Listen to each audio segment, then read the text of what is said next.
Hey there everybody, how's it going? In my last video, I showed you how you could use JavaScript to edit stuff in your HTML and how you could get data from your input box and use it. In today's video, my goal will be to show you how to make a full interface. We will write what's considered the hello world of web development. We will be making a very simple to-do list application. But first, I noticed that only 64% of my viewers are actually subscribed to my channel. If you want to learn how to wield the most powerful invention made by humanity, make sure you hit that red button harder than you hit your But yeah, if you actually do want to learn something, get a coffee, grab your computer, and tag along. Also, before we begin, Hardy boys, my guy, your comments get me going in the morning, and thank you for them. Let's start by creating a workflow and talking about how we do things here. The project incorporates HTML, CSS, and JavaScript almost equally. We will be using HTML to make the layout and design the format for our components. Next, we will use CSS to give a design and workable structure to our HTML. And then we will use JavaScript to manipulate things inside of our to-do list. Our project will have a defined structure. You can think of them as containers or layers. The first container is our HTML body. The next is our app.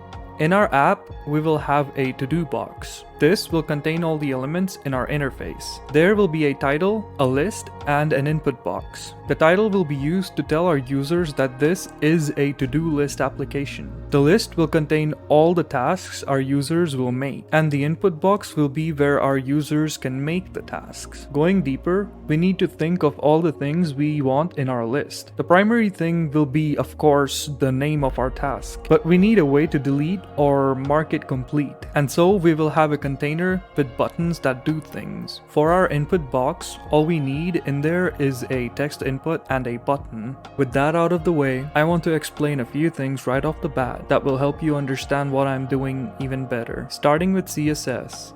There are not going to be many properties we will be using, but there will be some that are going to be extremely significant, and those are display, justify content, align items, and flex direction. If you want something to be at the exact center of its container, you can do that by setting the container's display property to flex, justify content and align item properties to center. Justify content works in the horizontal direction. Setting it to center puts everything inside at the center horizontally. The same goes for align items, but in the vertical direction. Flex direction defines the direction of flow for all your elements. So say if you wanted to make a properly aligned list, you will set align items to center and flex direction to column. Knowing this will be especially handy when we start making the list part. Also, we need to handle overflows. If our list is 50% of the screen's height and we add too many things into it, it will flow out of its provided space. And that's where we will use overflow Y property. Setting it to scroll makes the container scrollable, and therefore all the items will stay inside and would be accessible by scrolling. We will discuss more about these things in detail in my next series, which will be on CSS. There are a few things you need to know about programming.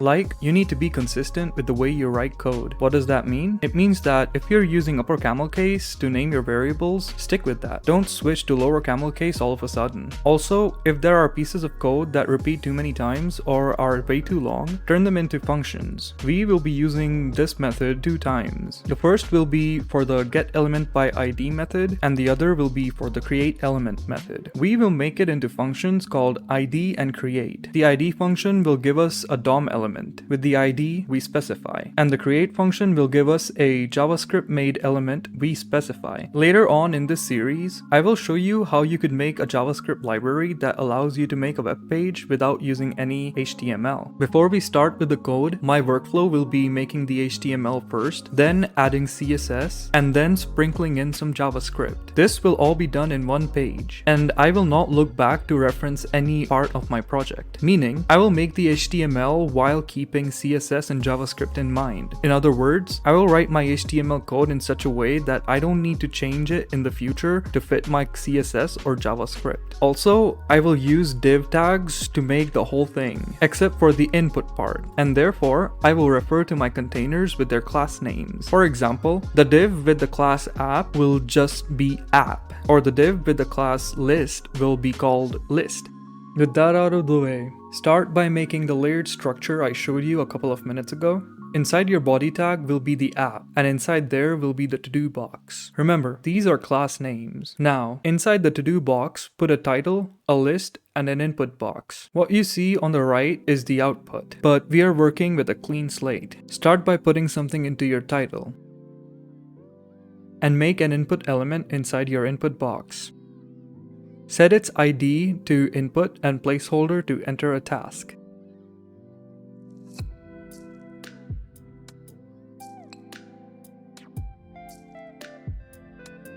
We will also need a button to push the tasks into the list, but I want to make my own. If you save this, your output will look abysmal, but that's good. Now, let's design the list object template. I will call them thing. It will have a name and a container for the buttons. That container will be called options. In here, I want a button to delete a task and one to mark it complete. This will be all for the HTML.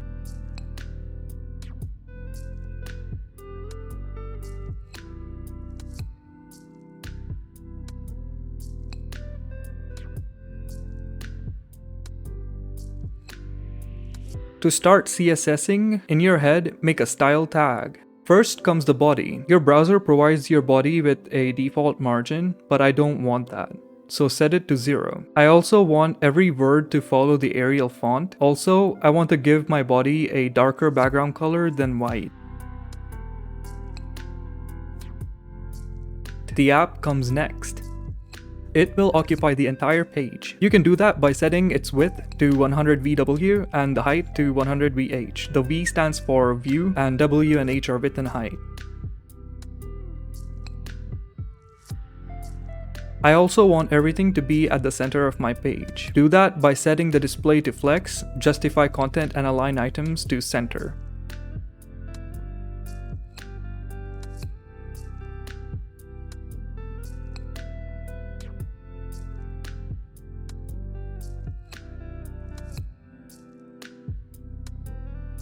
Now comes the to-do box. Set the display to flex, align items to center, and flex direction to column. I want it to be 50% of my screen size, and a little closer to black, which also means that I would have to set the text color to white. Let's also give it a box shadow to make it really pop out. A good configuration that I follow is 0, 4 pixels, 8 pixels, 0, and some dark color. This looks great because it doesn't intrude or overtake the user's view.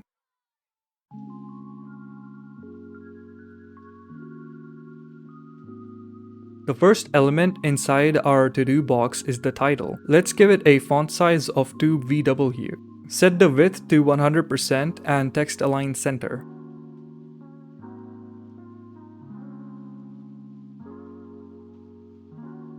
We also need a border on the bottom side to distinguish it from the list,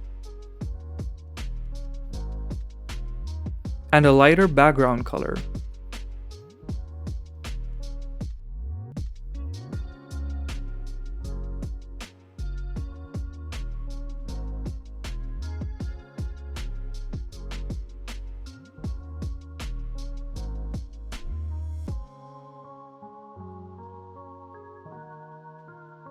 Coming to the list, the most important part is that it needs to have a width of 100% and a height of 50%. To handle the overflow, set the overflow Y property to scroll. Also, set the display to flex and make it follow the list pattern.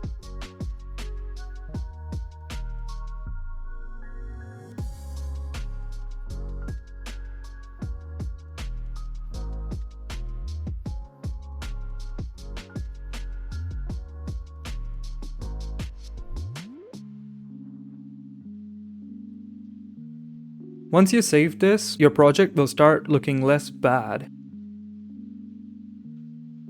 Time to style the thing. Set its width to 100% of your list and pad it vertically.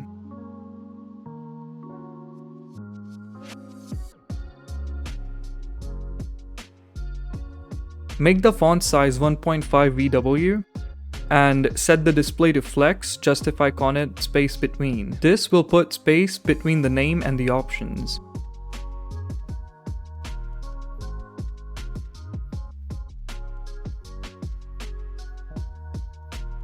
You don't really need to style the name, so let's jump to the options.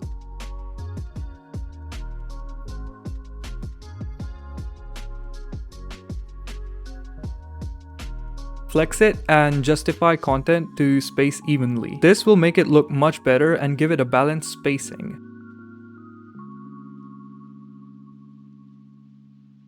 Now, let's come to the buttons. Center the content and give it a width and height of 1 em. It is important to have the width and height be equal, since we want it to make a circle. Give it a border and set the border radius to 50%.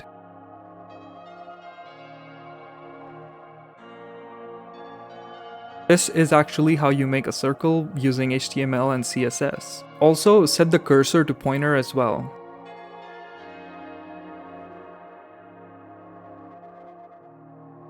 Let's add a hover property to it.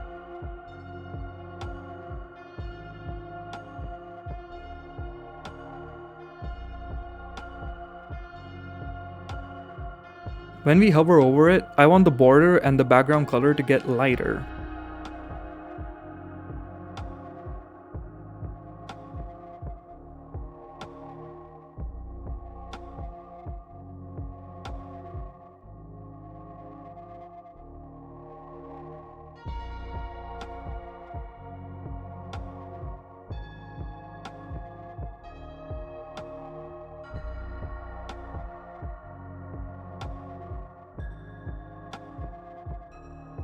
Now comes the input box.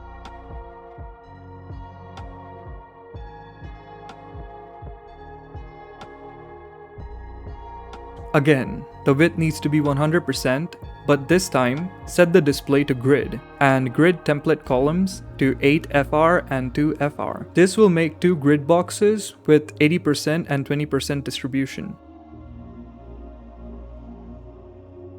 Styling the input is simple. Make the font size bigger. We also want it to not have an outline, so set outline to none and set the border to 0. This looks a lot better than the default input space.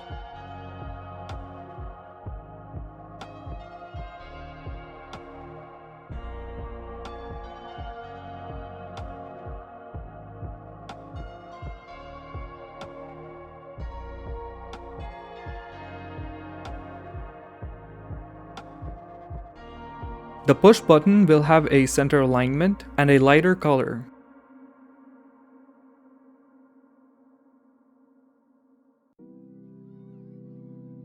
Let's also add a hover to it.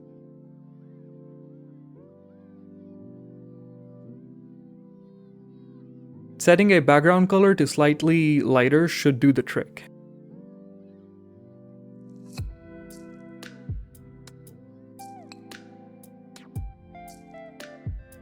I want to mark stuff as completed. So we will have to make a completed class. This will have a text decoration as line through. I've set the name to completed and it seems to work just fine. That is all the CSS we will need. Coming to JavaScript. Make the script tag at the end of your body. It needs to be inside the body, just at the end. Right off the bat, I want to make the 2 functions I showed you in my intro. The first one is ID. It will take 1 argument and return a DOM element with the same ID. The create function works the same way, but returns a JavaScript made element.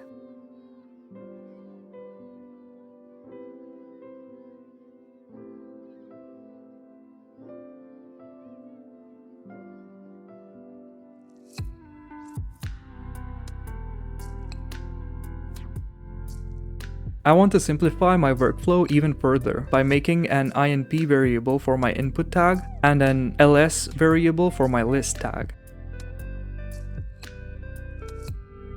If I console log the INP variable, it returns the entire element. This confirms that our function works.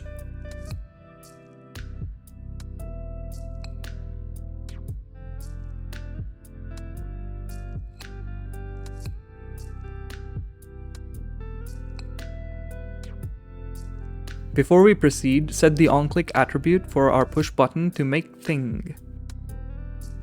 This function will activate whenever we click that button. We will be making that function right now.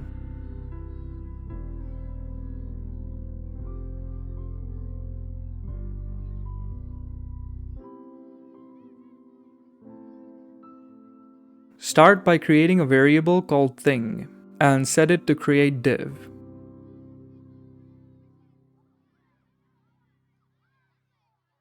If you type thing.setAttributeClass thing,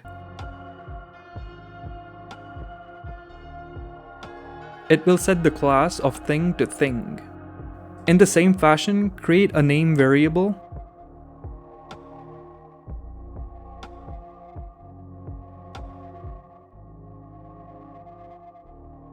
set its inner text to inp.value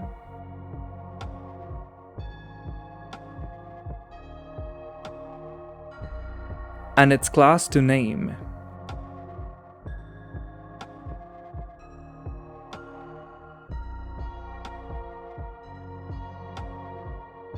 We need to make an option container as well. It doesn't need an inner text, but set its class to options. Do the same for the delete button. Set its inner text to X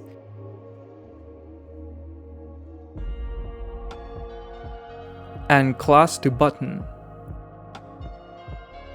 This time, we need to handle the onClick event through JavaScript.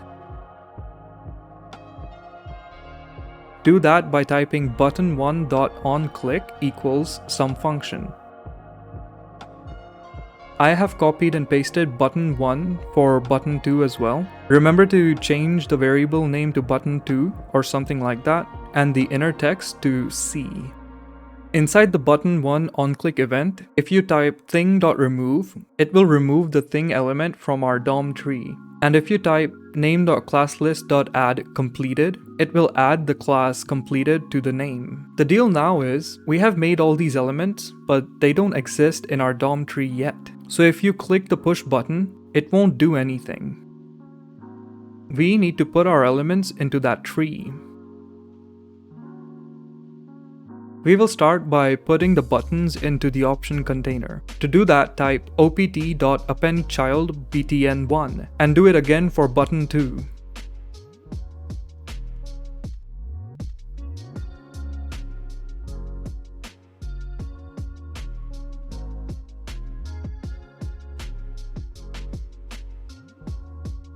Once you do that, add the name into thing by saying thing.appendChild name and then do it again for opt. The order actually matters. Once that's done, append thing into ls. If you type something into your input box and press push, it will add a new thing to the list. Clicking C will mark it complete and X will remove it. I also want the input to clear after every push. You can do that by setting inp.value to an empty string. To make life easier, I want to push a thing onto my list whenever I press enter. Do that by typing window.addEventListener key up. And call the makeThing function in here if the user presses enter.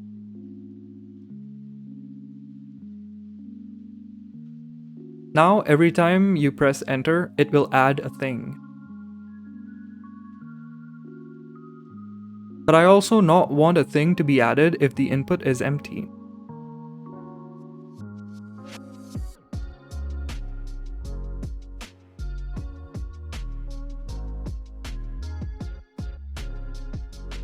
So at the beginning of the makeThing function, check if the length of your input is 0. If it is, return right there. This is the first step for input validation, and for our case, it actually works perfectly.